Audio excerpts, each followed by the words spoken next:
कृष्ण हरी.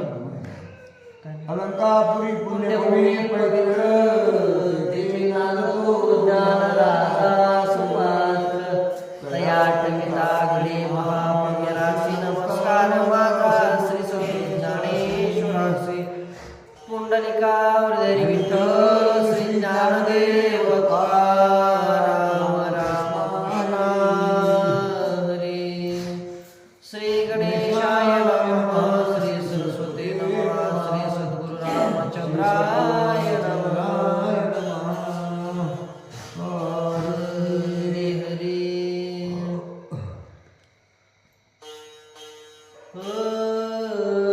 नळ बांधिला नळ बांधिला शेतू समाप्त याला जीवनची नळ शेत परितो श्रीराम पुरुषार्थ झाला विख्यात ती लोकी. हो, ग्रंथकर्ते नाथराया सांगत आहेत. सुंदरकांड अध्याय 41 सुरुवात आहे. नळे बांधिला सेतू समाप्त. येथून पाठीमागची जी कथा आहे ती आपण पाहिली. जे नळाने सेतू बांधलेला होता ते कार्य झालं, संपूर्ण संपलं नळाने बांधलेला सेतू. आणि त्याच्यामुळेच म्हणतात त्याला नामाभिधान मिळालं. कोणतं नाव मिळालं त्या सेतूला? नळ सेतू म्हणून. आणि तो सेतू पूर्ण झाला. पण नाथराया सांगतात की त्याच्या पाठीमाग जो आहे तो पुरुषार्थ हा प्रभू श्रीरामचंद्राचा आहे. आणि प्रभू श्रीरामचंद्राच्या असणाऱ्या पुरुषार्थाची ख्याती तिन्ही लोकांमध्ये आहे असं सांगतात. सेतू झाल्या समाप्त सुग्रीव संतोषे डुलत बंधोनिया श्री रघुनाथ सोय बोलत स्वानंदे. सेतूचं काम असणार पूर्ण झालं. आणि पूर्ण झालेलं पाहून वानरराज सुग्रीव आनंदानं डुलत आहे. आणि अशा अवस्थेमध्ये प्रभू श्रीरामचंद्राला काय बरं बोलत आहेत ऐका.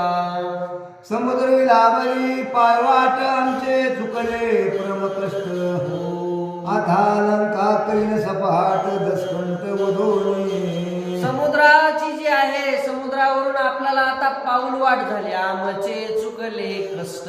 आणि आमचे जे वानर लोकांचे कष्ट आहेत ते कष्ट चुकले.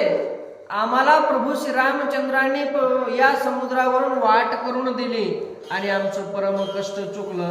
आता हा जो असणार आहे तो निळकंठाचा, या असणाऱ्या दशकंठाचा आम्ही काय करू? घात करू, निपांत करू, त्याला वधून टाकू असं बोलू लागले म्हणतात. प्रधान सेनानी परिवार राक्षसाचे बार संवार रणी मारीन दुर्धर करी किंकर मी तुझा. हो, सुग्रीव राजा सांगत आहेत हे प्रभू श्रीरामचंद्र त्या राक्षसांच्या, त्या लंकापतीच्या लंकेमध्ये राक्षसांना मी मारेल. एका एका राक्षसाला मारील का? राक्षसांचे भार संभार, सगळ्या भार असणाऱ्या राक्षसांना मारेल. त्यांचे कोट्यावधी टोळे असणाऱ्या त्यांना मी मारेल. आणि जर का मी त्यांना मारलं तर मी तुझा निधडा असणारा, दुर्धर असणारा वीर समज, तरच रामाचा असणारा किंकर समज, सेवक समज असं या ठिकाणी बोलतात. सेतू होताची समाप्त लंका झाली होतात रणी मेळ लंकानाथ संधेर इथं नाथराया सांगतात कुठल्याही प्रकारचा संदेह नाही, शंकेला अवधानच नाही. कारण का? सेतू ज्या वेळेस समाप्तीला आला आणि संपला सेतू, आणि तिथून पुढे हे वानर सैन्य प्रभू श्रीरामचंद्राला चर्चा करत आहे. अहो, सेतू संपला आणि संपल्याच्या नंतर त्या लंकेमध्ये हाहाकार उठला. आता काही रावणाची बरी वेळ आली नाही अशी चर्चा सुरू आहे म्हणतात. ऐकोनी सुग्रीवाचे वचन सेतू देखोनी संपूर्ण उल्हासला श्री रघुनंदन शीघ्र गमन करावया. शीघ्र गमन करावया. ऐकलं सुग्रीव राजांचं वचन, गोड बोललेली वाणी आणि तिखट बोललेली सुद्धा वाणी ती ऐकली ना. ऐकल्याच्या नंतर प्रभू श्रीरामचंद्राला आनंद झाला, सुखावले. पाहिलं म्हणले सेतुबंधाचं सुद्धा कार्य संपूर्ण झालेलं आहे आणि माझे जे सेवक आहेत ते किती वीरपणानं आपली ख्याती दाखवत आहेत त्यांना आनंद झाला म्हणतात. 16व्या सीता सती सोयग जावे लंके परतनी लक्ष्मणा धरून हाती शीघ्र गती निघे राम. हो, प्रभू श्री रामचंद्राने विचार केला, म्हणले आता कुठल्याही परिस्थितीमध्ये वेळ घालायचा नाही, सवेग लवकरात लवकर काय करायचंय, पटकनी आता असणारा लंकानाथाला वधायचंय, रावणाला मारायचंय आणि आपली सीता घेऊन यायची पत्नी. म्हणून आपल्या बंधूचा लक्ष्मणाचा हात हातामध्ये धरतात आणि त्याला घेऊन पुढं प्रभू श्री रामचंद्र चालतात म्हणतात. ते काळी जालवंत गरजून हाक देऊन बोले वचन पायी चालता श्री रघुनंदन आणि आनव पायी. हो, अनन्य असणारा आहे, काय अनुपम्य स्थिती आहे हो. स्वतः प्रभू श्री रामचंद्र कुठून चालत आहेत, त्या सेतूवरून चालत आहेत. त्यावेळी जांबिवंत गरजले आणि गरजून हाक देऊन आपल्या वचनामध्ये प्रभू श्रीरामचंद्रांना काय बोलतात ते ऐका. श्रीरामचरणी शिळा तारी दोघे जाता सेतू धरी आम्ही राहुनी ऐलती बिल करिताची प्रेम. हो, अहो प्रभू श्रीरामचंद्र धन्य आहेत म्हणले, त्यांची ख्याती परम आहे. प्रभू श्रीरामचंद्र आणि त्यांचे बंधू लक्ष्मण दोघे जण अगोदर सेतूवरून पलीकडे जात आहेत आणि ते असणारे सेतूला पवित्र करत आहेत, पावन करत आहेत. नवे नवे या अगोदर त्या सेतूतील पाषाण असणारे प्रभू श्रीरामचंद्राच्या महिमेमुळेच तरलेले आहेत. नाहीतर आम्ही काय वानर आम्ही समुद्राच्या काठी बसून किलबिल करत होतो. सगळी ख्याती माझ्या रामाची आहे.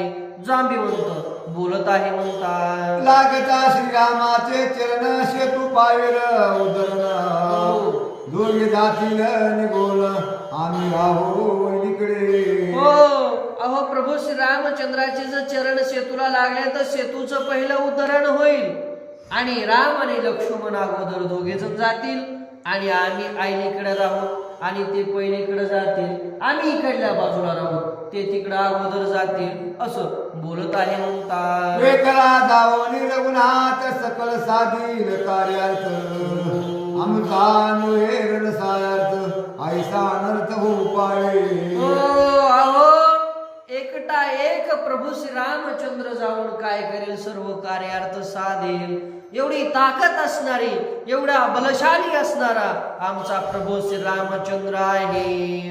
आय कोणी जागवंताची मात सकळा मानला सत्यार्थ सूर्य निघाला धावत श्री रघुनाथ थांबावया. हो, ही असणारी गोष्ट जांबिवंताची ऐकली ना, ऐकल्याच्या नंतर सर्व वानर सेना म्हणू लागली, बाबा सत्य आहे, खरं आहे. जांबिवंत जो बोलतोय ना तो प्रमाण आहे. कारण का, एकटा एक प्रभू श्री रामचंद्र जाऊन सर्व कार्य करून येईल, त्या रावणाचा असणारा अनर्थ करून येईल, याच्यामध्ये कुठलीही शंका नाही.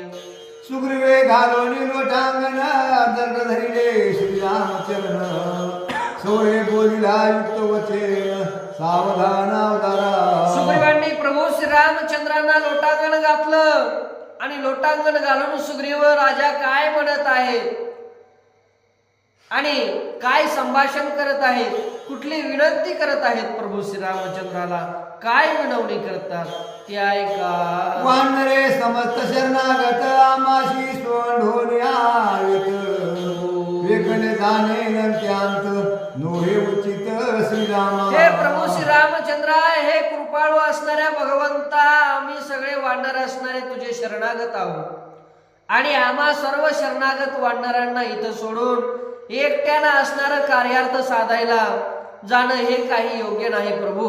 म्हणून तुम्ही आम्हाला सोबत घेऊन चला ही विनंती करत आहेत म्हणतात. लागता तुझे श्री चरण शेतू पाये उदरण आम्ही वानरे अडकून सर्वता गमन करे. हो, तुझे चरण हे प्रभू श्री रामचंद्र या सेतूला लागले आणि लागल्याच्या नंतर उद्धार झाला पहिला या सेतूचा आणि राम कार्यामध्ये आम्हालाही सहभाग देऊन आमचा सुद्धा उद्धार करा की, असा प्रश्न विचारल्यासारखी विनंती. सुग्रीव राजाचे आहे म्हणतात, कष्टलो आणवणी पर्वत हर्ष शेतू केला समाप्त. वेगळा दाशी तू रघुनाथ दिग्गजीत्व पयामा. आम्ही कष्ट घेतलं म्हणले सुग्रीव राजा. सर्व वानर सेनेनं कष्ट घेतलं आणि कष्ट घेऊन सर्व पाषाण आणले, पण आणून काय उपयोग झाला? तुमच्याच असणाऱ्या चरणामुळं ते तरले. तुमची ख्याती आगाध आहे हो, तुमच्या ख्यातीमध्ये भगवंता काहीच नाही बोलण्यासारखं. पण तुम्ही एकटे जर जाऊन कार्य करीत असताल तर राम कार्यामध्ये जर आम्ही सहभागी नसताल इथून पुढे, तर आमचा काय उपयोग राहिला? काहीही आमचा उपयोग राहिला नाही. आम्ही व्यर्थ झालो, आमचं जीणं व्यर्थ झालं, आमचं जगणं व्यर्थ झालं, अशी विनंती करत आहेत म्हणतात. वेगळा साधिशी कार्यार्थ माशी मानले निश्चित. तेव्हा आमचे व्यर्थ जीवित दिक्कू पुरुषार्थ वाटवा. आमचा जो पुरुषार्थ आहे तो धिक्क आहे. हे प्रभू श्री रामचंद्र, आमचा असणारं काम झालं की आम्हाला टाकून दिलं असं आहे का? कामापुरता मामा झालो का आम्ही? असं झालो का?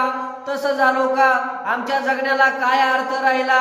आमचं जगणं धिक्क झालं, आमचा पुरुषार्थ धिक्क झाला, असं सुग्रीव राजा बोलत आहे. रावण मारोनी सघन सीता सोडविलं रघुनंदन.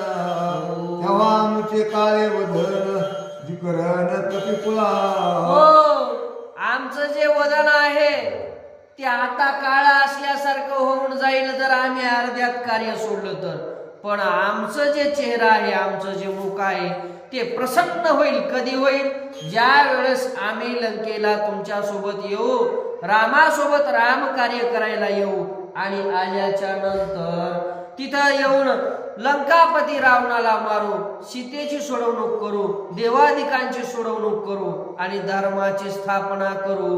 हे केल्याच्या नंतर आमचं मुख प्रसन्न होईल. नवे नवे आमचं वानरांचं कुळ प्रसन्न होईल, आमचं कुळ पुनीत होईल आणि आमच्या कुळाचा उद्धार होईल देवा, अशी विनंती सुग्रीव राजा करत आहे. सय घेऊन कपी समजता लंकेशी जावे श्री रघुनाथा.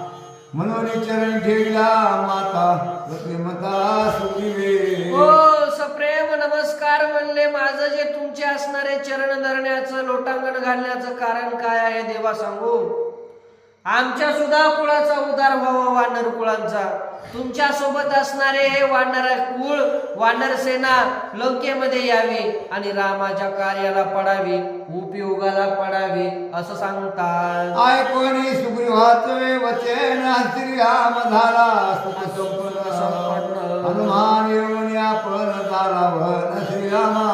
हो, ऐकलं सुग्रीव राजांचं म्हणणं आणि ऐकल्याच्या नंतर प्रभू श्री रामचंद्र आनंदित झाले. आनंदित होऊन काय बोलतात पुढे ऐका. जेवी आपत्याचे बाल भाषान पितान करी उपेक्षण. देवी सुग्रीवाचे वचन श्री रघुनंदन सवयमाने. हो, अहो, जशा प्रकारे एखादं लहान मूल असणारा आपल्या वडिलांना बोलतय आणि त्याचे शब्द चुकतात म्हणून त्याचे वडील काही त्याचा द्वेष धरतात का? हो, त्याचा असणारं काही खंडन करतात का? नाही. तशा प्रकारचं बाप असणारा प्रभू श्री रामचंद्र या वानर राज असणाऱ्या सुग्रीवांचं ते बोबडा असणारं बोलणं, ती विनंती असणारी, केविल वाणी विनंती असणारी ऐकून घेऊन प्रसन्न झाले. नाथराया उदाहरण देऊन सांगतात. ऐकोनी सुग्रीवाच्या वचनार्था श्रीराम चढला सत्य हनुमंता. स्वमित्राशी उला सता पृथ्वी वैश्विता निळ झाला. हो, ऐकलं आणि ऐकल्याच्या नंतर आनंद आणि उत्साह झाला. कुणाला? प्रभू श्री रामचंद्रांना. सुग्रीवांच्या बोलण्यापासून उत्साह झाला, हनुमंतरायाला सुद्धा उत्साह झाला.